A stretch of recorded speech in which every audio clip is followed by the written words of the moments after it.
কোনো কেন্দ্রে ছাত্রদল বিশেষ সুবিধা পেয়েছে, কোনো কেন্দ্রে ছাত্র শিবির বিশেষ সুবিধা পেয়েছে। অনেকক্ষণ দীর্ঘক্ষণ যাবৎ এই এলইডিতে ভোটের যে বাক্সগুলো একটাও দেখা যায়নি। ছাত্রদলের প্রার্থী আবিদ অনেকক্ষণ চেষ্টা করছে, তাকে ঢুকতে দেওয়া হয়নি। আমরা অনেক জায়গায় গিয়েছি, আমাদেরকে ঢুকতে দেওয়া হয়নি। এরপরে সাদেক কায়েমকে ঢুকতে দেওয়া হয়েছে। এই নির্বাচন থেকে আপনারা জানেন পুরা দেশে, শুধু ঢাকা বিশ্ববিদ্যালয় নয়, পুরা দেশের মানুষ তাকিয়ে আছে। তো সেই নির্ভরতা থেকে আমরা আমাদের শিক্ষকদের উপর আস্থা রেখেছিলাম, কিন্তু আপনারা জানেন আমাদের শিক্ষকদের মধ্যে যে সাদা নীলে যে গুপ্ত রাজনীতি আছে, আজকে তার একটা ব্যাড ইফেক্ট আমরা পুরো দেশের মধ্যে দেখেছি। আজকে আমরা ঢাকা বিশ্ববিদ্যালয়ের মধ্যে দেখেছি।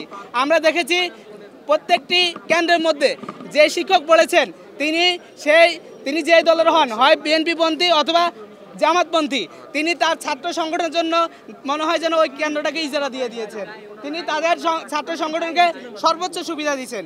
এই জন্য আমরা দেখছি কোনো কেন্দ্রে ছাত্রদল বিশেষ সুবিধা পেয়েছে, কোনো কেন্দ্রে ছাত্র শিবির বিশেষ সুবিধা পেয়েছে।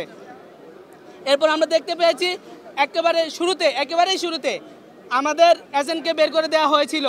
আমাদের ল্যাবরেটরি যে স্কুল ছিল, ওখানে যখনই আমাদের এজেন্ট গিয়েছে, তারা নির্ধারিত 10 জনের লিস্ট দিয়েছে এবং তারা রাত্রে সেটা নির্ধারণ করেছে। আমরা বলেছিলাম কিসের ভিত্তিতে নির্ধারণ করেছেন।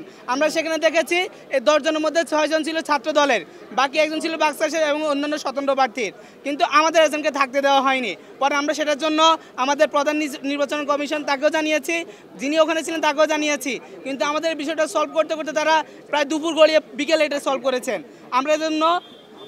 আমরা শিক্ষকদের নিরপেক্ষতার উপরে প্রশ্ন তুলছি। আমরা এর পাশে বলতে চাই যে শিক্ষকদের নিরপেক্ষতা যেহেতু তাদের ছিল না, পরবর্তী আমরা ভোট কাস্ট শেষে যে আমাদের এলইডি স্ক্রিন ছিল, আমরা ভাবছিলাম সেখানে হয়তো তারা নিরপেক্ষতা পরিচয় দিবে।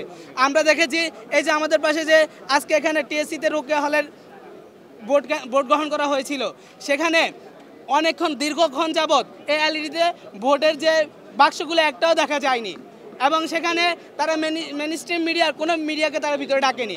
সুতরাং আমরা আশঙ্কা করছি সেখানেও হয়তো ভোট কারচুপি হয়েছে। এর পাশাপাশি সবচেয়ে আমরা দেখতে পেয়েছি বিভিন্ন জায়গায় ভোট গণনার ক্ষেত্রে ছাত্র শিবিরের প্রার্থী যাচ্ছে, তো তার জন্য দরজা খুলে দিচ্ছে। আপনারা দেখেছেন এখানে ছাত্রদলের প্রার্থী আবিদ অনেকক্ষণ চেষ্টা করছে, তাকে ঢুকতে দেওয়া হয়নি। আমরা অনেক জায়গায় গিয়েছি, আমাদেরকে ঢুকতে দেওয়া হয়নি। এরপরে সাদেক কায়েমকে ঢুকতে দেওয়া হয়েছে। সুতরাং আমরা এটা নিয়ে অনেক ভিডিও আপনারা পাবেন, যেখানে দেখা গেছে প্রার্থীরা জড়ো হচ্ছে, তাদেরকে ঢুকতে দেওয়া হচ্ছে না, কিন্তু যখনই সাদেক কায়েম গেছে তাকে জায়গা করে দেওয়া হচ্ছে। আমরা তাদের এই নিরপেক্ষতা যে রাখতে পারে না, তাদের এই পক্ষপাত তুষ্টকে আমরা ধিক্কার জানাই। শিক্ষক যত কিছু আমাদের গুরুজন। আজকে ছাত্রদলের ঢাকা বিশ্ববিদ্যালয়ের যে সভাপতি, তিনি আমাদের ভিসি স্যারের সাথে যে আচরণ করেছেন, আমরা সেটারও ধিক্কার নিন্দাবাদ জানাই। সর্বশেষ যেটা বলতে চাই, আপনারা জানেন আমাদের ঢাকা বিশ্ববিদ্যালয়ের আশেপাশে খুব কঠিন একটা পরিস্থিতি চলছে। প্রত্যেকটা দল তাদের বাহিনী এখানে এক ধরনের প্রস্তুতি নিয়ে রাখছে। আমরা জানি না রাতে ঢাকা বিশ্ববিদ্যালয়ে কী হয়। এই জন্য আপনাদের মাধ্যমে আমরা প্রশাসন, আমরা নিরাপত্তা বাহিনী সবার কাছে মেসেজ দিতে চাই, ঢাকা বিশ্ববিদ্যালয় নিরাপত্তাতে সম্পূর্ণভাবে বজায় থাকে। সেই 4টা বাজে ভোট শেষ হয়েছে, কিন্তু আমরা যেটা দেখতে পেয়েছি সেটা হচ্ছে এখনো পর্যন্ত ভোটের যে এটা কি কয় ফলাফল ভোট কাস্টিং গণনার ক্ষেত্রে যে স্পষ্টতা এবং হচ্ছে এটা কি কয় সবার কাছে ক্লিয়ার রাখা, স্বচ্ছতা রাখা, সেই স্বচ্ছতা আমরা দেখতে পাচ্ছি না। আমাদের কাছে উদ্বেগ একটা হচ্ছে নির্বাচন নিয়ে আমরা যে ইঞ্জিনিয়ারিং ভয় দেখছিলাম, সেই ইঞ্জিনিয়ারিং ভয় এবং সংখ্যাটা বাড়ছে। 2 নম্বর বিষয় হচ্ছে আমরা ক্যাম্পাসের নিরাপত্তা নিয়ে সবচেয়ে বেশি শঙ্কিত। খবরের কাগজ, নিখাত, নির্ভীক, নিরপেক্ষ।